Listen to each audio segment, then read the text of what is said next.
একটাও না। 11টা বিয়ে করে 11টা হাজবেন্ড নিয়ে মাঠে খেলতে আসে, তাতেও তো আমার আসলে কোনো আপত্তি নেই। ব্যাপারে এখন গোপন সূত্রে জানা গেছে অমুক এটা করছে তমুক এটা করছে। সাকিব খানের ম্যানেজার বলেছে তার পরিবার থেকে মেয়ে দেখা হচ্ছে। যদি আমার পার্টনার আমাকে রেখে অন্য কাউকে চুজ করে ডেফিনেটলি আমি তাকে ছেড়ে দিতাম, আমি তার কথা কোনো চিন্তাও করতাম না। কি বলবো, মানে সে বিয়ে করছে, আমাকে রেখে আমার পার্টনার কেন চুজ করবে? আর যদি চুজ করেই আমি তাকে যেতে দিব। আমি তো এমন কাউকে ধরে রাখতে চাইবো না যে কিনা আমাকে রেখে তার লাইফে অন্য কোনো অপশন থাকতে পারে। Of course not. ফুটবলটা পছন্দ কেন? ফুটবলটা আসলে ছোটবেলা থেকে বুঝতাম, ক্রিকেটে তো বড় হওয়ার পর বুঝতে পেরেছি ক্রিকেটের কিভাবে খেলার সিস্টেম বা কি। কনফিডেন্সের জায়গা থেকে বলবো যে আসলে কয়টা গোল করবো জানি না। সবচেয়ে বড় হচ্ছে যে আমরা যেহেতু মাঠে কখনো খেলিনি, সবাই একটু ভয় পাচ্ছি যে ইনজুর্ড হওয়ার, সো একটু কেয়ারফুলি খেলবো, ভালোভাবে খেলার ইচ্ছা আছে। বাকিটা তো আপনারা দেখবেনই। 11টা বিয়ে করে 11টা হাজবেন্ড নিয়ে মাঠে খেলতে আসে, তাতেও তো আমার আসলে কোনো আপত্তি নেই। এই ব্যাপারে আমার বলার কোনো কিছু নেই। সবার লাইফ নিজেরা যদি কেউ পারে, যদি মনে হয় করা উচিত করবে, উইচ ইজ নর্মাল। আমার কোনো রকমই লাগছে না। আমি আসলে এই ব্যাপারে কি বলবো, মানে সে বিয়ে করছে, আপনাদেরকে এই কথাটাই বা কে বলেছে? আপনারা দাওয়াত পাবো কিসেকে? আসতো বিয়ে করছে, আপনারা যে বলছেন আদৌ কি আপনাদের কাছে সঠিক তথ্য আছে? কে দিয়েছে সেটাকে গোপন নামের অক্ষর আবার দেখুন, নিউজ বলতে আমি জানি না, হয়তো আমার ভুল হতে পারে। আমি একটা কথা বলতে চাই, নিউজ বলতে যদি জিনিসটা অথেন্টিক হয় এভাবে হওয়া উচিত যে সাকিব খানের ম্যানেজার বলেছে তার পরিবার থেকে মেয়ে দেখা হচ্ছে। আমার কোনো রকমই লাগছে না। আমি আসলে এই ব্যাপারে কি বলবো, মানে সে বিয়ে করছে, আপনাদেরকে এই কথাটাই বা কে বলেছে?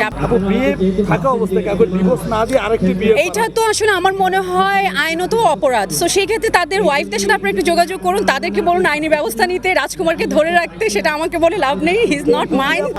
আপনি কি করতেন আমি যে কি করতাম, যদি আমার পার্টনার আমাকে রেখে অন্য কাউকে চুজ করে ডেফিনেটলি আমি তাকে ছেড়ে দিতাম, আমি তার কথা কোনো চিন্তাও করতাম না। সো এখন সবার মধ্যে তো ওই ব্যাপারটা নেই, আমি ডেফিনেটলি করতাম না। আমি যদি সেখানে নট অনলি আমি বুবলি অপুদীপ তাদের ব্যাপারে বলছি, যে কোনো মেয়ে হিসেবে আমার মনে হয় আমাদের যে মেয়েরা বাইরে স্পেশালি কাজ করে তাদের মধ্যে ওই কনফিডেন্টটা থাকা উচিত।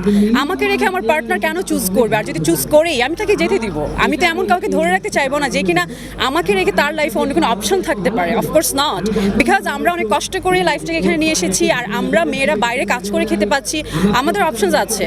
সো আমার কেন কাউকে জোর করে নিজের কাছে ধরে রাখতে হবে যে মানুষটা অলরেডি অন্য কাউকে চুজ করেছে? এক্ষেত্রে আপনি কি মনে করেন নারীরা একটু অসহায়? দেখুন, এখন যদি আপনারা মিডিয়ার নারীদেরকে বলুন, অফকোর্স আমি বলবো না, নারীর ক্যাটাগরি আছে। হ্যাঁ, এখন একটা মেয়ে, যে মেয়েটা অলরেডি 2-3টা বাচ্চা হয়ে গেছে, যে মেয়েটা অলরেডি হয়তো লেখাপড়া করেনি, যে মেয়েটা বাসার বাইরে কাজ কিভাবে করতে হয় সেটা জানে না, সেই মেয়েরা অসহায়। আর যে মেয়েরা অলরেডি মুভিতে কাজ করছে বা বড় কোনো কোম্পানিতে জব করছে, তার নিজে আর্ন করছে, সে জায়গায় অসহায়তার কি আছে?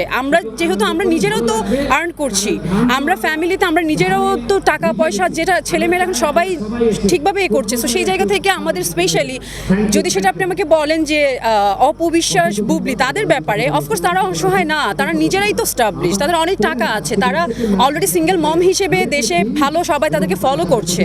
সো আমার মনে হয় না তারা অসহায়। হ্যাঁ, কিছু মানুষ তো অসহায় আছে যারা বাধ্য, সেটা ডিফারেন্ট। কিন্তু আমি সেই নারীদের উদ্দেশ্যে বলবো, আমি একজন মেয়ে হয়ে যে যদি আপনার সেই নিজের প্রতি যে আমি নিজে কাজ করে খেতে পারবো, আমার সন্তানের দায়িত্ব আমি নিতে পারবো, সেই ক্ষেত্রে যদি আপনার হাজবেন্ড অন্য কাউকে চুজ করে তাকে যেতে দিন।